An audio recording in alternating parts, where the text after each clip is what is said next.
मुझे लगता है कि हम नॉन इशू को इशू बनाते हैं।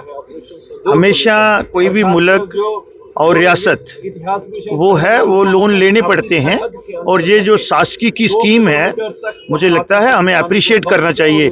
हमें opposition for the sake of opposition नहीं करनी चाहिए।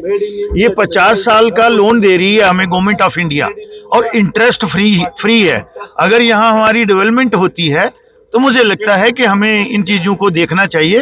Opposition for the sake of opposition नहीं करनी चाहिए। पीडीपी के विधायक जो हैं वहीद परा, उन्होंने इसका अपोज किया है और कहा है कि हम अपनी रियासत को, जो हमारी रियासत थी 5 अगस्त 2019 से पहले, तो उसको हम आज गिरवी रखने जा रहे हैं। इससे हमारा नुकसान नहीं, मुझे नहीं लगता है कि उसमें ऐसा है।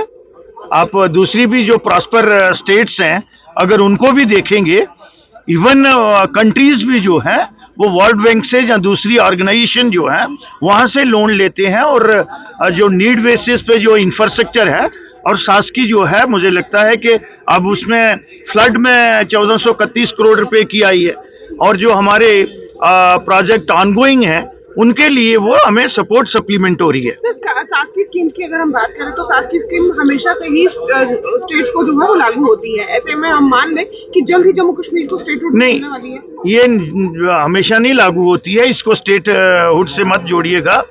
ये कोविड में एक स्कीम बनाई थी, सो दैट्स के उस समय हमारी इकॉनमी और कैश फ्लो जो था, वो रेवेन्यू रियलाइजेशन जो थी, वो कहीं ना कहीं रुक गई थी। तो स्टेटों को सपोर्ट सप्लीमेंट करने के लिए ये स्कीम थी, लेकिन हम थोड़े पीछे रह गए थे। तो मैं इसके लिए गवर्नमेंट को और ऑनरेबल चीफ मिनिस्टर को अप्रिशिएट करता हूँ। देखिए, नाबार्ड की जो स्कीम आई वो भी एक लोन कंपोनेंट है। तो पीडीपी के डबल स्टैंडर्ड है। एक तरफ से वो कहती है कि भाई आप सरकार जो है काम नहीं कर रही है, उधर से हम काम करते हैं तो वो नहीं।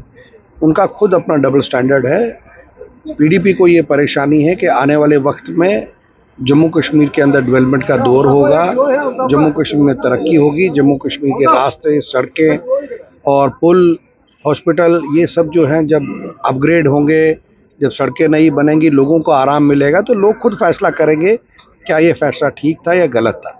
तो पीडीपी के पास आज कोई मुद्दा नहीं है, इसलिए वो बात करते हैं। कल भी उन्होंने, आपने देखा हाउस में किस तरीके से उन्होंने अपनी बात की, और पीडीपी का जब मेंबर के साथ थोड़े से वहाँ पे बातचीत वहाँ हुई तो बीजेपी ने बाइकआउट किया। तो ये समझ नहीं आई तो कि पीडीपी जो जैसे इसका अपोज कर रही है, कहा बताया ये भी जा रहा है कि ये इंटरेस्ट फ्री लोन होता है 50 साल के। बिल्कुल इंटरेस्ट फ्री है, कोई इसमें कोई मुश्किल बात नहीं है। ये लोन नाबार्ड लोन से बेहतर है। पीडीपी की अपनी हुकूमत में नाबार्ड के कितने काम दिए, कितने चलाए, इसमें कोई वो गलत बात नहीं है। और आने वाले वक्त में रियासत को आगे ले जाने के लिए, और लोन हम कोई थोड़ा है कि किसी अमेरिका से ले रहे हैं या पाकिस्तान से ले रहे हैं या किसी और से, अपने देश में है। क्या हमें अपने देश में खतरा है?